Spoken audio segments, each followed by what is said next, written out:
Good morning to one and all. My name is Amrita Nayana from Sri Venkateswara College of Engineering, Department of Electronics and Communication Engineering. The subject today we are going to discuss is non-conventional energy resources. The subject code is 18ME651. Today we are going to discuss one topic from this subject.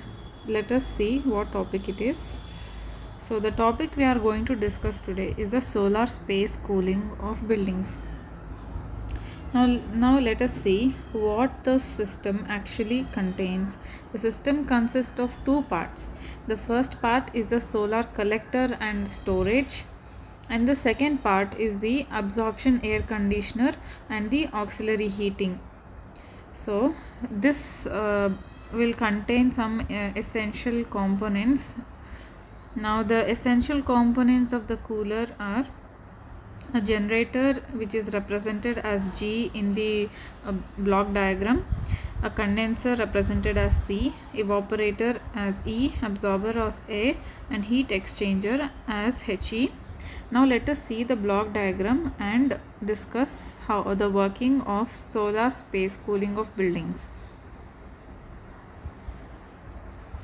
Here the block diagram of solar operated absorption air conditioner is given. Now let us look at the block diagram and analyze. The storage tank here is connected to the solar collection arrays and a pump. Now this storage tank is again connected to a heater, a three-way valve and a pump. Now this pump in turn is connected to G, that is the generator, that is connected to HE, that is the heat exchanger, and heat exchanger is connected to a pump which is given to the absorber. Now this generator is connected to a condenser from where the condensed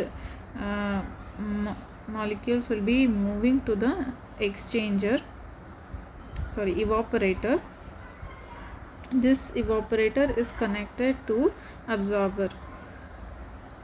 Now let us discuss the working of solar operated absorption air conditioner. The operation of air conditioners with energy from flat plate collector and storage systems is a most common approach to the solar cooling today. In essential, cooling is accomplished as the generator of the absorption cooler is supplied with heat by a fluid pumped from the collector storage system or from auxiliary. Heat is supplied to a solution of a refrigerant is in absorbent in the generator, where refrigerant is distilled out of the absorbent fluid. The refrigerant is condensed and goes through a pressure reducing valve to the evaporator, where it evaporates and cools air and or water for the cooling space. The refrigerant vapor goes to the absorber, where it comes in contact with the solution, which is weak in refrigerant, and flows from the generator. See, observe the block diagram. Here we are talking the refrigerant vapor goes to the absorber, where it comes in contact with the solution which is weak in refrigerant,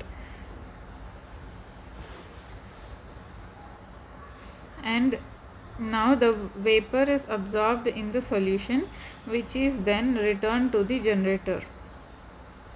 The heat exchanger is used for sensible heat recovery and greatly improves cooler COP.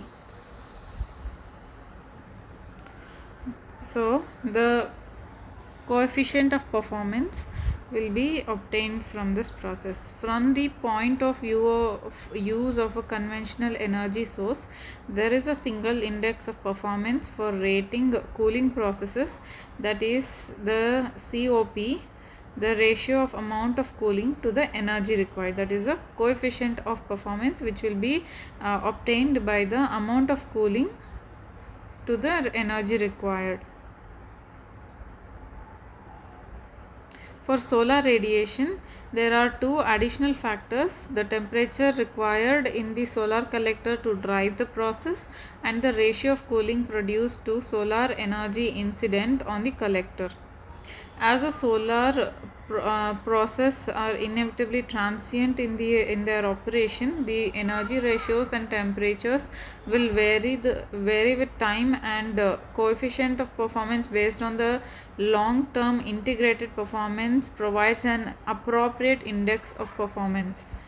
Pumping to more absorbent solution may be by mechanical means or by vapor filled pumping in the generator for low pressure systems like lithium bromide to water H2O system require water cooling of absorber and condenser.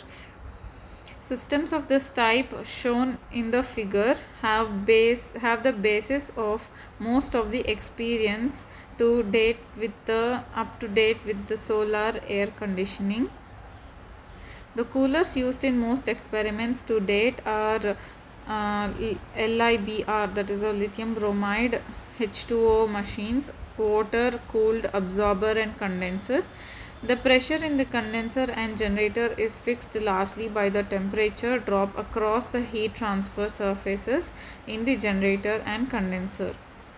The pressure in the evaporator and absorber is fixed by the temperature of the cooling fluid in the absorber and by the temperature drop across the heat transfer surfaces in the evaporator and the absorber.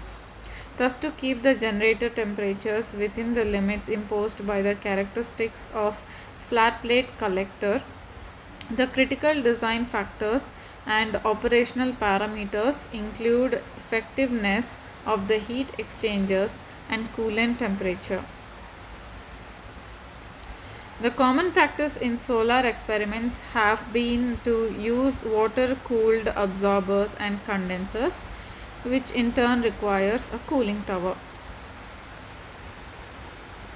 Thank you, one and all.